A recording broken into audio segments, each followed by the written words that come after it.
As a man thinketh in his heart, so is he. If I could now single out the kind of mental food I want to express within my world and feast upon it, I would become it. Let me tell you why I am doing what I am doing today. It was back in 1933 in the city of New York, and my old friend Abdullah, with whom I studied Hebrew for 5 years, was really the beginning of the eating of all my superstitions. When I went to him, I was filled with superstitions. I could not eat meat. I could not eat fish. I could not eat chicken. I could not eat any of these things that were living in the world. I did not drink. I did not smoke. And I was making a tremendous effort to live a celibate life. Abdullah said to me, "I am not going to tell you you are crazy, Neville. But you are, you know. All these things are stupid." But I could not believe they were stupid. In November 1933, I bade goodbye to my parents in the city of New York as they sailed for Barbados. I had been in this country 12 years with no desire to see Barbados. I was not successful, and I was ashamed to go home to successful members of my family. After 12 years in America, I was a failure in my own eyes. I was in the theater and made money 1 year and spent it the next month. I was not what I would call by their standards, nor by mine, a successful person. Mind you, when I said goodbye to my parents in November, I had no desire to go to Barbados. The ship pulled out, and as I came up the street, something possessed me with a desire to go to Barbados. It was the year 1933. I was unemployed and had no place to go except a little room on 75th Street. I went straight to my old friend Abdullah and said to him, "Ab, the strangest feeling is possessing me. For the first time in 12 years, I want to go to Barbados. If you want to go, Neville, you have gone." He replied. That was very strange language to me. I am in New York City on 72nd Street, and he tells me I have gone to Barbados. I said to him, "What do you mean I have gone, Abdullah?" He said, "Do you really want to go?" I answered, "Yes." He then said to me, "As you walk through this door now, you are not walking on 72nd Street. You are walking on palm-lined streets, coconut-lined streets. This is Barbados. Do not ask me how you are going to go. You are in Barbados. You do not say how when you are there. You are there. Now you walk as though you were there." I went out of his place in a daze. I am in Barbados. I have no money. I have no job. I am not even well clothed. And yet I am in Barbados. He was not the kind of a person with whom you would argue, not Abdullah.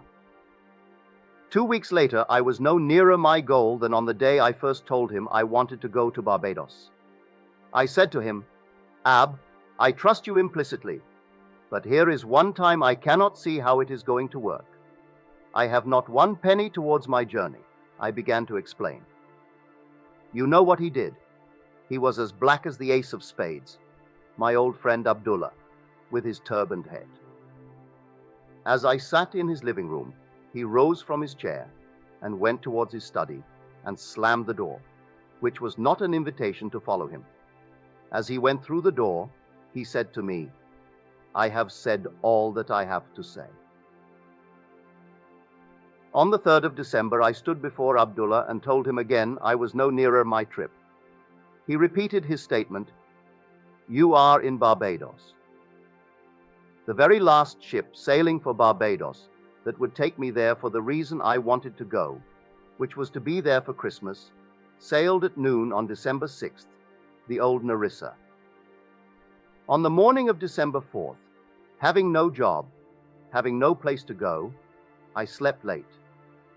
When I got up, there was an airmail letter from Barbados under my door. As I opened the letter, a little piece of paper flickered to the floor. I picked it up, and it was a draft for 50 zaoulals. The letter was from my brother Victor, and it read, "I am not asking you to come, Neville.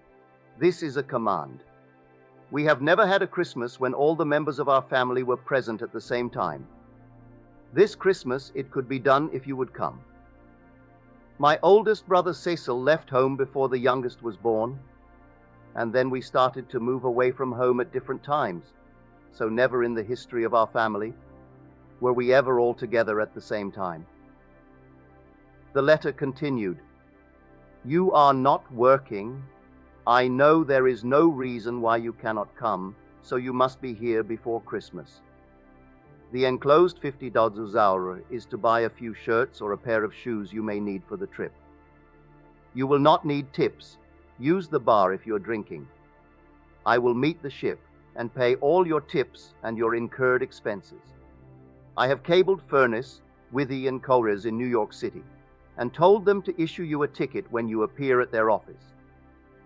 The $50 is simply to buy some little essentials. You may sign as you want aboard the ship. I will meet it and take care of all obligations."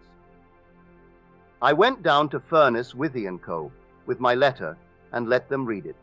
They said, "We received the cable, Mr. Goddard, but unfortunately, we have not any space left on the December 6th sailing. The only thing available is third class between New York and St. Thomas. When we get to St. Thomas, we have a few passengers who are getting off.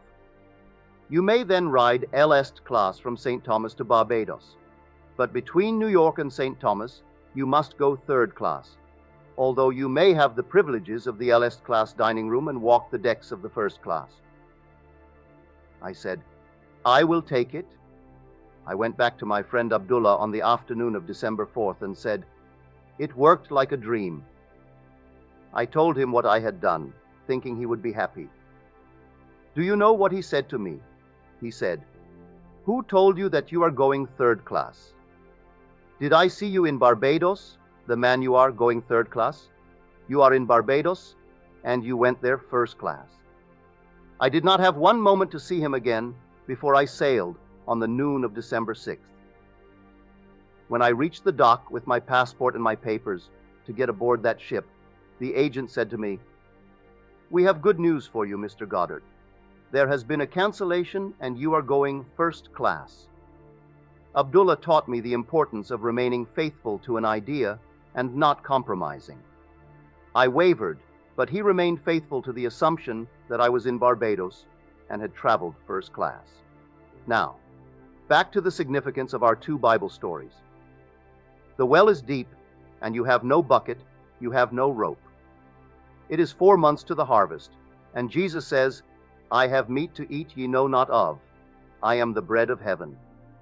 Feast on the idea. Become identified with the idea as though you were already that embodied state. Walk in the assumption that you are what you want to be. If you feast on that and remain faithful to that mental diet, you will crystallize it. You will become it in this world. When I came back to New York in 1934, after 3 heavenly months in Barbados, I drank, I smoked, and did everything I had not done in years. I remembered what Abdullah had said to me. "After you have proven this law, you will become normal, Neville. You will come out of that graveyard. You will come out of that dead past where you think you are being holy. For all you are really doing, you are being so good, Neville. You are good for nothing."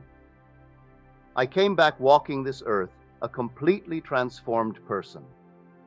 From that day, which was in February 1934, I began to live more and more. I cannot honestly tell you I have always succeeded. My many mistakes in this world, my many failures would convict me if I told you that I have so completely mastered the movements of my attention that I can at all times remain faithful to the idea I want to embody. But I can say with the ancient teacher, although I seem to have failed in the past, I move on and strive day after day to become that which I want to embody in this world. Suspend judgment, refuse to accept what reason and the senses now dictate, and if you remain faithful to the new diet, you will become the embodiment of the ideal to which you remain faithful. If there is one place in the world that is unlike my little island of Barbados, it is New York City. In Barbados, the tallest building is 3 stories, and the streets are lined with palm trees and coconut trees and all sorts of tropical things. In New York City, you must go to a park to find a tree, yet I had to walk the streets of New York as though I walked the streets of Barbados. To one's imagination, all things are possible. I walked, feeling that I was actually walking the streets of Barbados, and in that assumption, I could almost smell the odor of the coconut-lined lanes. I began to create within my mind's eye the atmosphere I would physically encounter were I in Barbados. As I remained faithful to this assumption, somebody canceled passage, and I received it.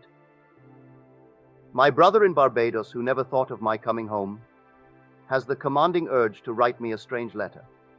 He had never dictated to me, but this time he dictated and thought that he originated the idea of my visit. I went home and had 3 heavenly months, returned a last class, and brought back quite a sum of cash in my pocket, a gift. My trip, had I paid for it, would have been $3,000, yet I did it without a nickel in my pocket. I have ways ye know not of. My ways are past finding out.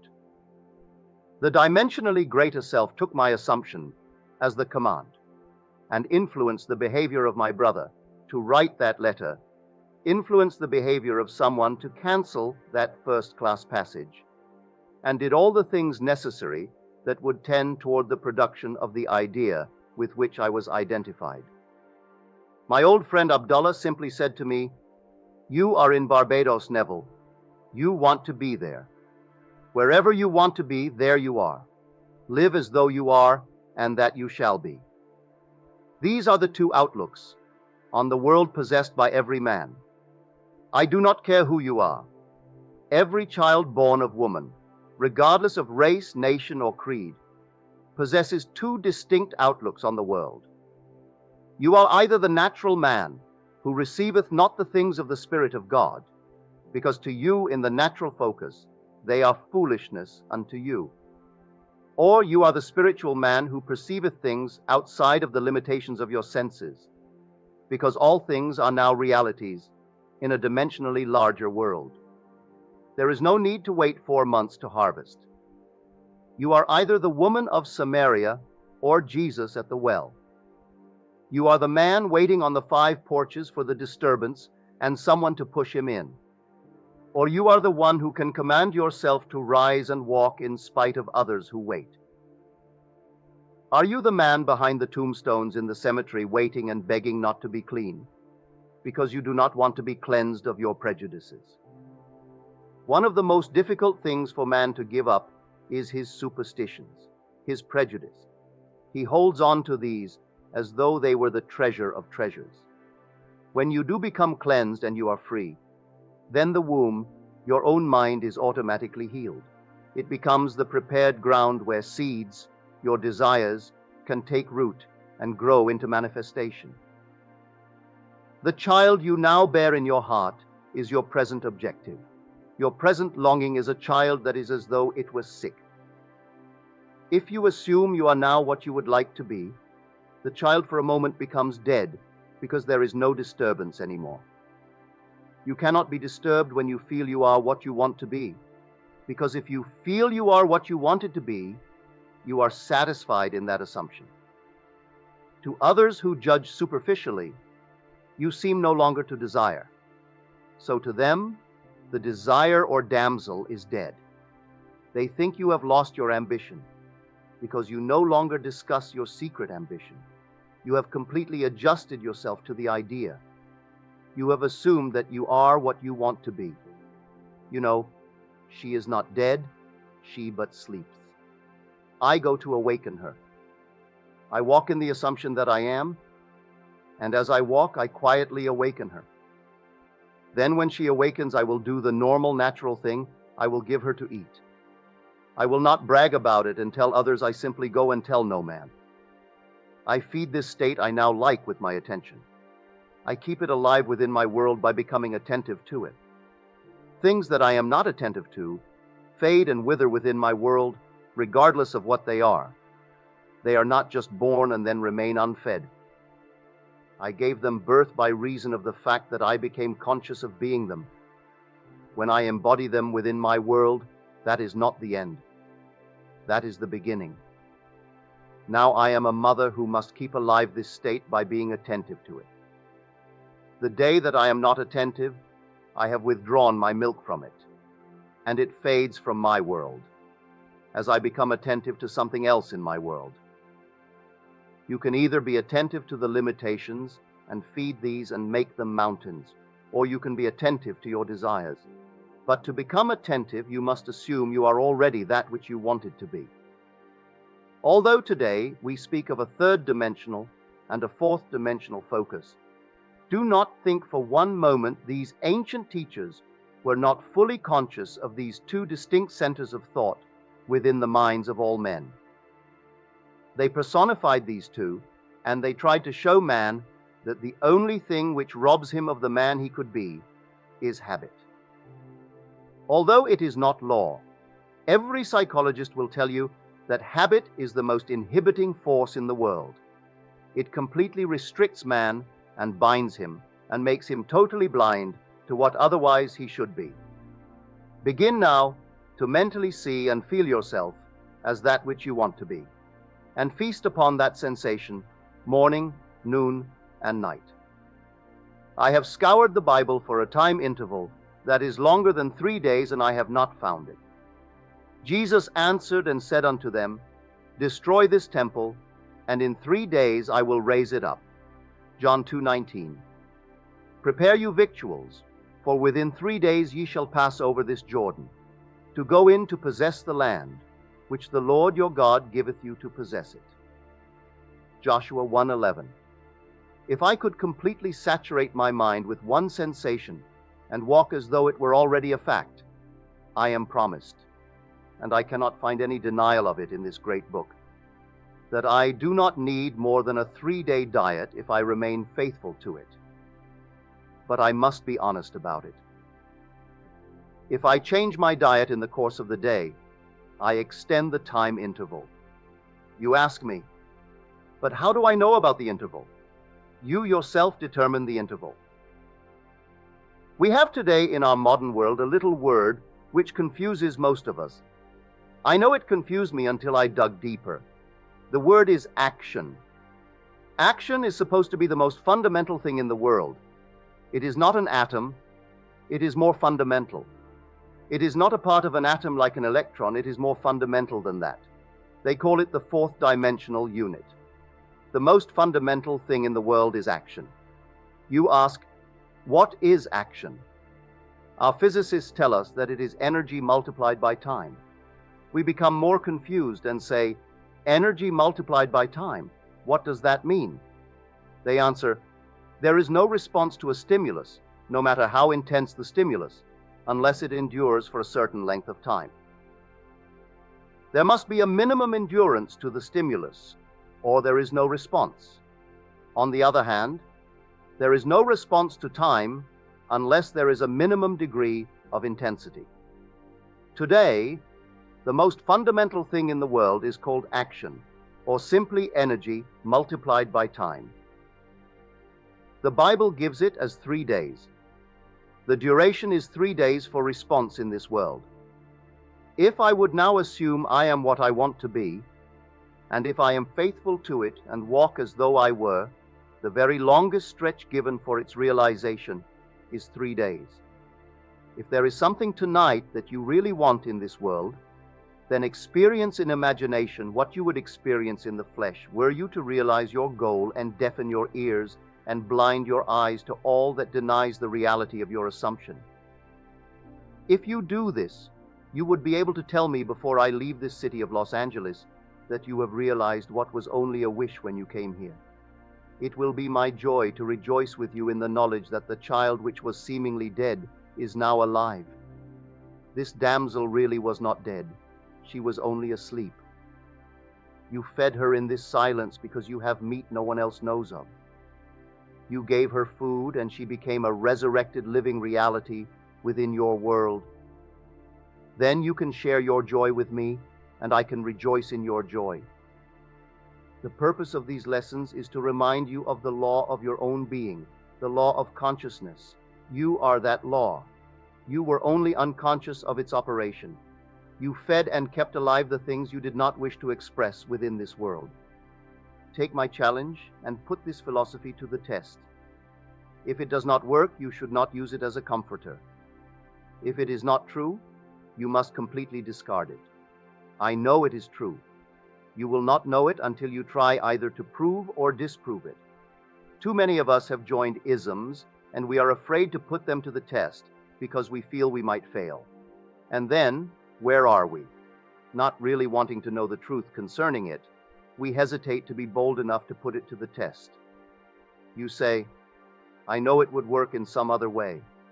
I do not want to really test it. While I have not yet disproved it, I can still be comforted by it. Now do not fool yourself. Do not think for 1 second that you are wise. Prove or disprove this law. I know that if you attempt to disprove it, you will prove it. And I will be the richer for your proving it, not in dollars, not in things, but because you become the living fruit of what I believe I am teaching in this world. It is far better to have you a successful, satisfied person after 5 days of instruction than to have you go out dissatisfied. I hope you will be bold enough to challenge this instruction and either prove or disprove it. Now, before we go into the silence period, I shall briefly explain the technique again. We have 2 techniques in applying this law. Everyone here must now know exactly what he wants. You must know that if you do not get it tonight, you will still be as desirous tomorrow concerning this objective. When you know exactly what you want, construct in your mind, SI, a single simple event, which implies fulfillment of your desire, an event wherein self predominates. Instead of sitting back and looking at yourself as though you were on the screen, you be the actor in the drama. Restrict the event to one single action.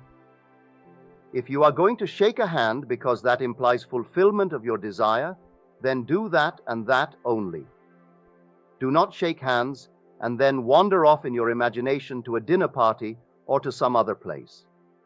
Restrict your action to simply shaking hands and do it over and over again until that handshake takes on the solidity and the distinctness of reality. If you feel you cannot remain faithful to an action, I want you now to define your objective and then condense the idea, which is your desire, into a single phrase, a phrase which implies fulfillment of your desire. Some phrase such as, "Isn't it wonderful?" Or if I felt thankful because I thought someone was instrumental in bringing my desire to pass, I could say, "Thank you," and repeat it with feeling over and over again like a lullaby, until my mind was dominated by the single sensation of thankfulness.